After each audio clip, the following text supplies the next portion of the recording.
If you want to live in a creative way, which will benefit everything in your life, be a better person in your family, do a better job of starting a new business, it's all the same.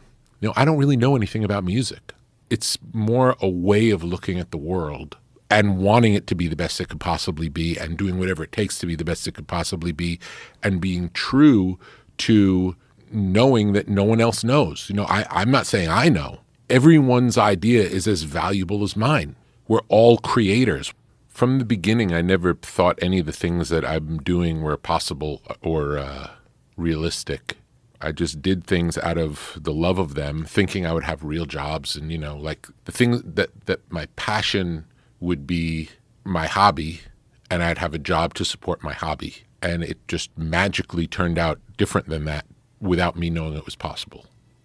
The stars line up at certain times for certain things to happen, and they happen. And sometimes you can make something great and it doesn't connect for whatever reason. I found this out from making a lot of stuff. Like sometimes you make two things that you think are the two best things you've ever made, and one of them connects with the world and one of them doesn't. And it might not have anything to do with what's in the art. It might have to do with, it came out the same day as this other thing came out, and that got in the way, or there was a bigger story at the time, or there was some other, who knows, or it's not in the cards for that person to have that success. It's like there's so much to it that we don't understand. All we can do is make something good and put it out and hope for the best, and that's all there is. We never know why does something work? Even if you make a piece of art, you might, and it works, you may not know why. It's like there are a lot of talented people who never make it because they don't have the work ethic to make it. It's not just talent. Like talent's a piece, and you could argue for some people the work ethic trumps the talent. Having worked with a lot of bands, I see that there's often this friction where, and I'm sure you've seen it in a writing room for comedy, where people are trying to get their idea in. That's not a collaboration. It's something else. A real collaboration is when everyone who's there is working together towards whatever is the best thing for the whole thing. And whether it's your idea or someone else's idea, it doesn't matter. If you're invested in the collaboration, you want the best idea to win. You don't want your idea to win. What makes it great is the personal. Yeah. With all of its imperfections, with all of its quirkiness, that's what makes it great. How you see the world, that's different from how everyone else sees the world. That's why you're an artist. That's your purpose in sharing your work with the world. Everything. We experience that in stand-up comedy where there's these kind of derivative voices. And even if they have some sort of a short-term success doing that, it's not revolutionary. It doesn't change the world.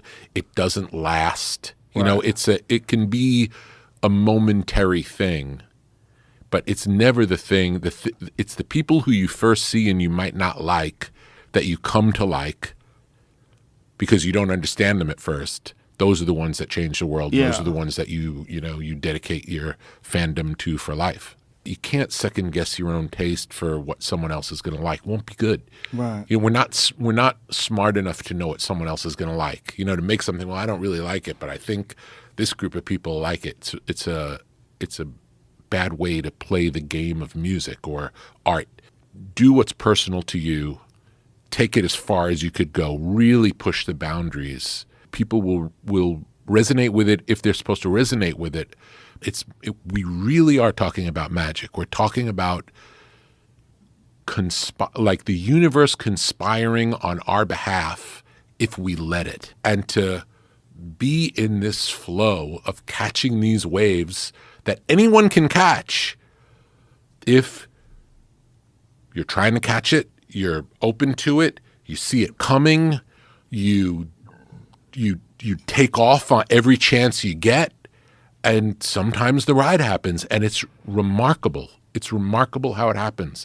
And it doesn't come from, it's not preconceived. It's not an idea. It's through the doing these things that want to be, that the universe wants to happen now, comes through us.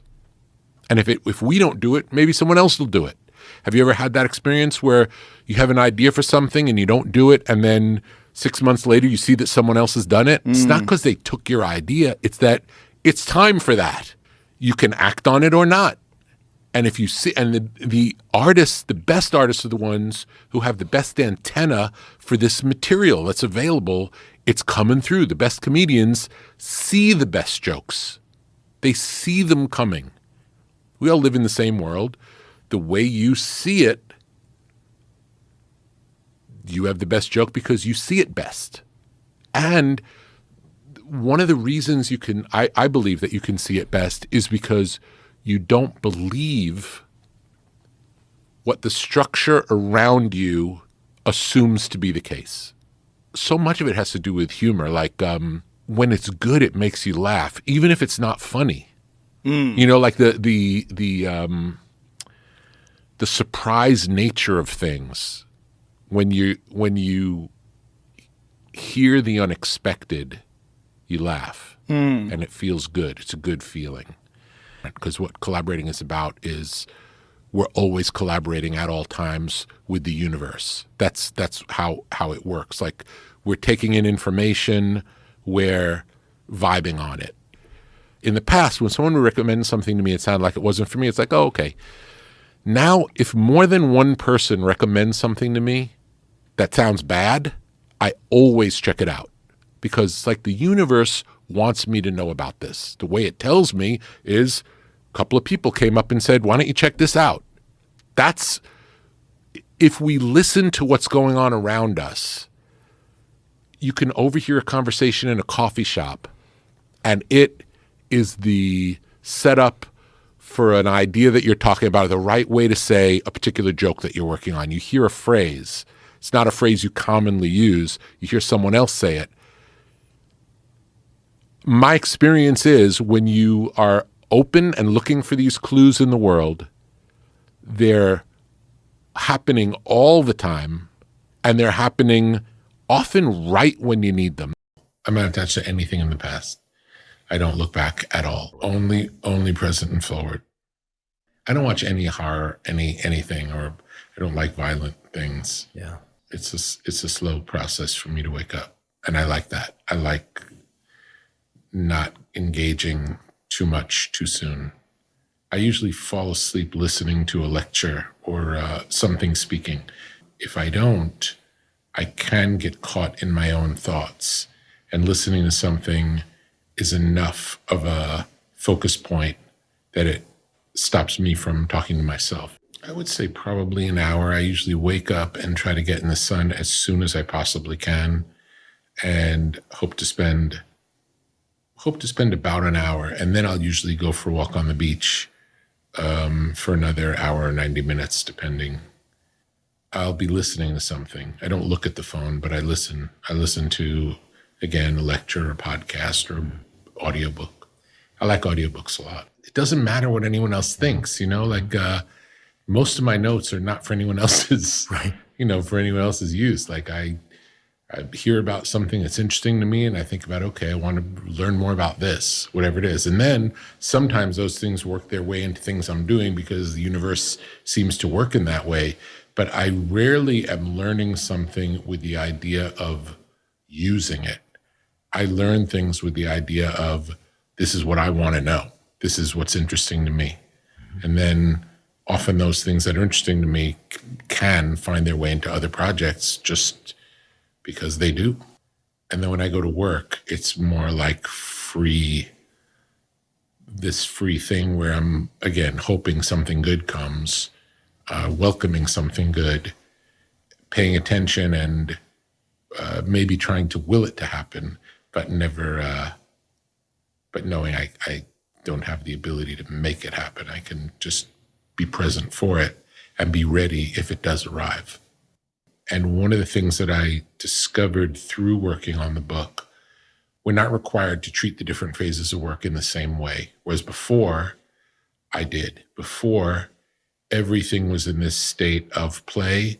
Everything had a wide open time schedule. It happens when it happens. If it takes 2 years or 3 years, it doesn't matter. It's not about that. It's only about this thing has to be great. And what I came to realize in working on the book is that there are different phases. And the first phase is this seed collecting phase, which is kind of an ongoing part of life in general. I do that. I do that always, whether I'm working on something or not. I'm always in the seed collecting phase, and there's no deadline or just anything that interests me that I think I want to learn more about or has potential to be something, anything, something. I hear something, think, I'd like to read more about that. Or I wonder if there's a movie about that. Is there a movie about that? If not, maybe there's a movie to be made. Again, this is something I want in my life. Let's see if it exists. If it doesn't exist, then maybe that's something interesting to pursue.